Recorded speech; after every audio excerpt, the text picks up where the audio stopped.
الحمد لله نحمده ونستعينه ونستغفره ونؤمن به ونتوكل عليه ونعوذ بالله من شرور أنفسنا ومن سيئات أعمالنا من يهده الله فلا مضل له ولا هادي له ونشهد أن لا إله إلا الله وحده لا شريك له ونشهد أن سيدنا وسندنا وحبيبنا وطبيب قلوبنا وشفانا وشفينا وصدورنا وملجأنا ومأوانا محمدا عبده ورسوله. أما بعد فأعوذ بالله من الشيطان الرجيم. بسم الله الرحمن الرحيم. والذين جاءوا من بعدهم يقولون ربنا اغفر لنا ولإخواننا الذين سبقونا بالإيمان ولا تجعل في قلوبنا غلا للذين آمنوا ربنا إنك رؤوف رحيم. صدق الله العظيم وصدق رسول النبي الكريم. قال الله تبارك وتعالى في شأن نبيه إن الله وملائكته يصلون على النبي يا أيها الذين آمنوا صلوا عليه وسلموا تسليما. اللهم صل على سيدنا مولانا محمد وعلى آل سيدنا مولانا محمد وبارك وسلم. محبت ذوق و شوق کے ساتھ درگاہ سید مآب صلی اللہ علیہ وسلم ہدیہ درود میں سنائیں. الصلاۃ والسلام علیک یا رسول اللہ. الصلاۃ والسلام علیک یا حبیب اللہ. الصلاۃ والسلام علیک یا رحمۃ للعالمین. الصلاۃ والسلام علیک یا شفیع المذنبین. حمد و ثنا کے بعد نہایت ہی عزت و احترام کے لائق معزز محترم سامعین حاضرین، اللہ تعالیٰ کا فضل و کرم اور احسان و نعم ہے کہ اس نے ہمیں اپنی بارگاہ میں حاضری کی توفیق عطا کی اور جمعۃ مبارکہ برکت دین عطا فرمایا. دعا ہے اللہ تعالیٰ ہم سب کی حاضری کو اپنی بارگاہ میں قبول و منظور فرمائے اور جمعۃ مبارک کی برکتیں، رحمتیں، سعادتیں ہم سب کو پیدام میں اس پہ دے کے توفیق عطا فرمائے. میں نے عنوان کے طور پر سورہ حشر کی آیت مبارکہ تلاوت کرنے کا شرف حاصل کیا ہے. اس آیت مبارکہ کے تحت انتہائی اہم مسئلہ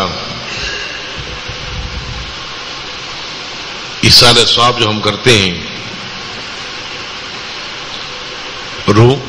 مردوں کو روحوں کو ایصال ثواب کیا جاتا ہے، اسلام میں اس کی کیا حیثیت ہے، قرآن و حدیث اس والے سے ہماری کیا رہنمائی کرتے ہیں. چند باتیں میں آپ کے گوش گزار کرنا چاہتا ہوں کہ جب بندہ مومن اس دنیا سے رخصت ہو جاتا ہے اور اس کے نام اعمال کو لپیٹ دیا جاتا ہے، وہ حکام کا مکلف نہیں رہتا، اس کے اعمال کا سلسلہ منقطع ہو جاتا ہے، تو اس حالت میں بھی کیا اس کے درجات بلند ہوتے ہیں یا نہیں ہوتے؟ کہ زندہ انسانوں کے عزت کا خیرات کرنے سے، دعائے مغفرت کرنے سے، حج یا عمرہ کرنے سے اس کو فائدہ ہوتا یا نہیں ہوتا، چند باتیں اس بارے سے آپ کو گزار کرنا چاہتا ہوں. دعا ہے اللہ تعالیٰ ہم سب کی نیک اعمال کو اپنی بارگاہ میں قبول و منظور فرمائے اور ہم سب کو حق کہنے، حق پر عمل کرنے کی توفیق عطا فرمائے. حاضرین محترم، سب سے پہلی بات یہ ہے کہ ہماری عبادات تین طرح کی ہوتی ہیں. ایک بدنی عبادت ہے، ایک مالی عبادت ہے اور ایک ان دونوں کا مرکب ہے. بدنی عبادت سے مراد کیا ہے؟ جیسے نماز ہے، روزہ ہے، ذکر و اذکار ہے، تسبیح و تحلیل ہے، یہ سب بدنی عبادات ہیں.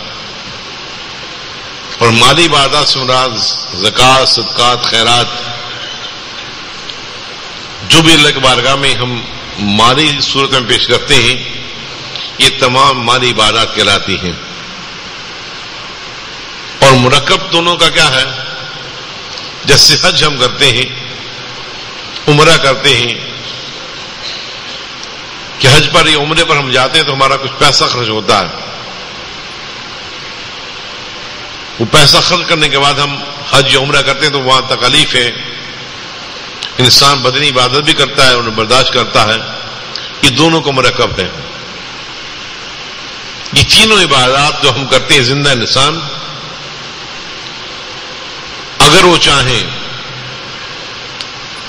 تو ان کی ان عبادات کا ثواب انہیں بھی ملے گا اور اپنے رخصت ہونے والے بھائیوں کے روح کے سارے ثواب بھی ہو سکتا ہے. شریعت اسلامیہ میں قرآن و حدیث کے مطابق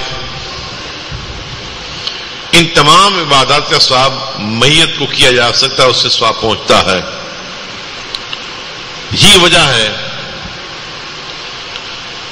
کہ اللہ تعالیٰ نے سورہ حشر میں اہل ایمان کے اس عمل کو بطور استحسان ذکر کیا ہے، بطور تعریف کے ذکر کیا ہے کہ مومن یہ اچھا عمل کرتے ہیں.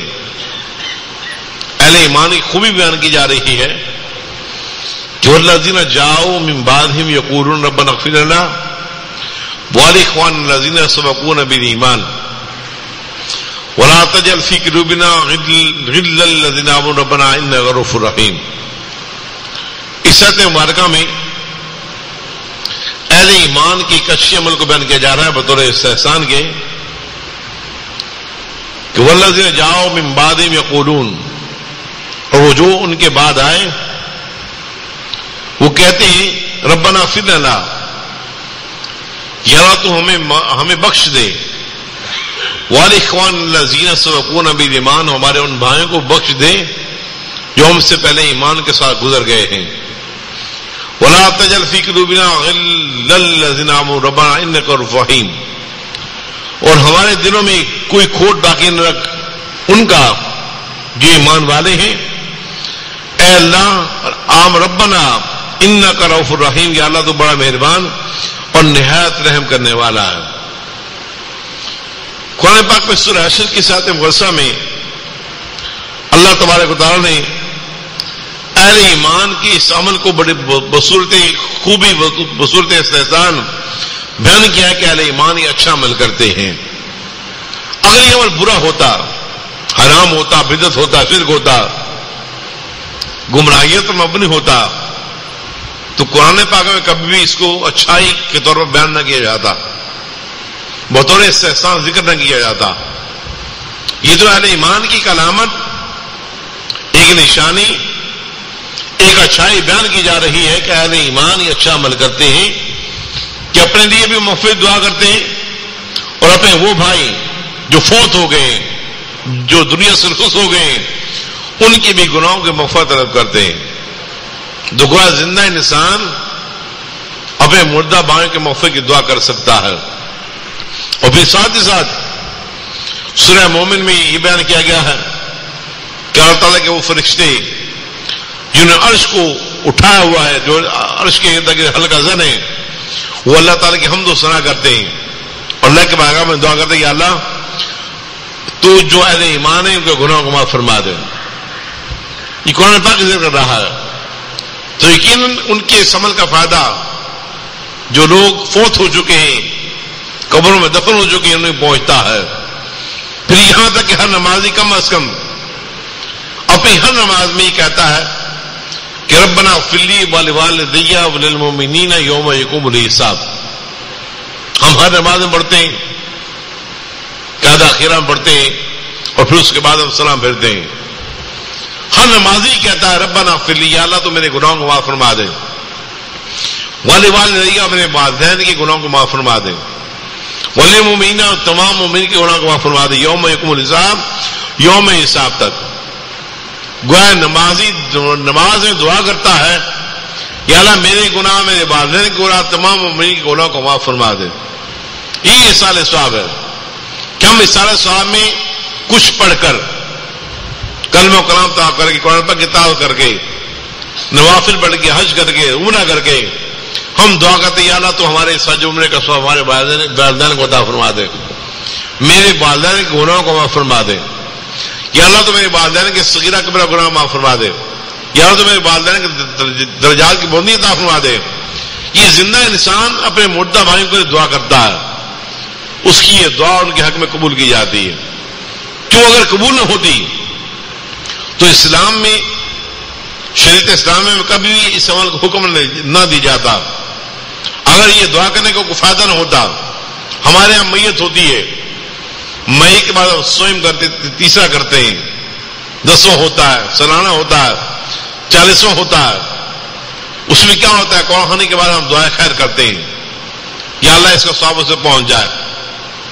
وہ اسی طرح ہے، اگر اس کا فائدہ نہ ہوتا تو اللہ تعالیٰ قرآن پاک میں اہل ایمان کے اس عمل کو بطور خوبی بیان نہ کرتا، بطور استحسان ذکر نہ کرتا۔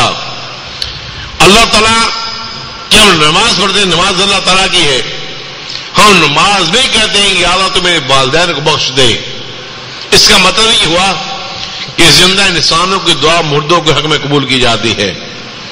پھر یہاں تک کہ فقہ کی معتبر کتاب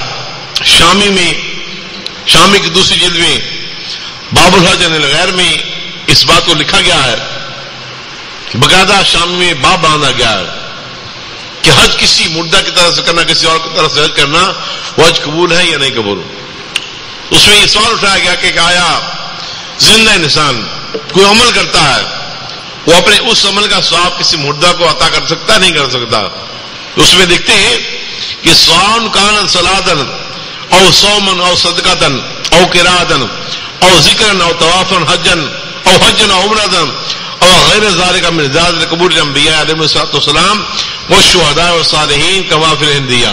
علامہ شامی لکھتے ہیں خواہ انسان نماز پڑھے، خواہ انسان روزہ رکھے، خواہ صدقہ دے، قرآن کریم کی تلاوت کرے، ذکر و اذکار کرے، طواف بیت اللہ کرے، حج کرے، عمرہ کرے، کسی قسم کا اور نیک عمل اور غیر ذالک، کیا کہتے ہیں کہ من زیادہ قبول من الانبیاء والصالحین والشہداء والصالحین، انبیاء کرام کی قبر کی زیارت، شہداء کی قبروں کی زیارت اور صالحین نیک لوگوں کی قبروں کی زیارت بھی کرتا ہے، اور کر کہتا ہے یا اللہ تو میری اس نیکی کا ثواب اپنے مردہ بھائی کو بخش دے، یا اللہ میں میرے مردہ بھائی کو بخش دے۔ فرماتے ہیں کہ یہ بالکل جائز ہے، یہ ثواب اس سے پہنچ جاتا ہے۔ کہتے ہیں ہند یمن بھی یہی ہے، یمن اسی طرح ہے، یا اس فقہ کی استعارہ سے، شامی کی استعارہ سے دو مسائل ثابت ہو رہے ہیں۔ ایک تو ایک مردوں کو ایصال ثواب کرنا جائز ہے، کسی بھی صورت میں ہو، چاہے نماز ہو، چاہے روزہ ہو، چاہے حج ہو، چاہے زکوٰۃ ہو، چاہے ذکر و اذکار ہو، کوئی بھی ہو، آپ کو کرنے کے بعد مردوں کو بخش سکتے ہیں۔ دوسری بات یہ کہ یہاں یہ بیان کیا گیا کہ مزارات کی زیارت کرنا کہ کیا ہے، من زیارت قبور الانبیاء علیہم السلام و شہداء و صالحین، شہداء صالحین سورات انبیاء اولیاء کرام، اولیاء کرام کی قبروں کی زیارت کرنا، مزارات پہ جانا، انبیاء کی مزارات پر جانا، شہداء کی مزارات پر جانا، یہ بھی نیک عمل ہے، یہ بھی ایک عمل ہے، عبادت ہے، یہ بطور عبادت دے رہی ہے۔ اس عبادت کا ثواب آپ مردہ بھائی کو بخش سکتے ہیں کہ یا اللہ میں یہ آیا ہوں، اس نبی کے مزار پر حاضر ہوں، یا اللہ اس ولی کے مزار پر آیا ہوں، یا تو میرا یہ آنا اپنی بارگاہ میں قبول کر لے، یا اللہ میرے آنے کا ثواب میرے فلاں بھائی کو میرے ماں باپ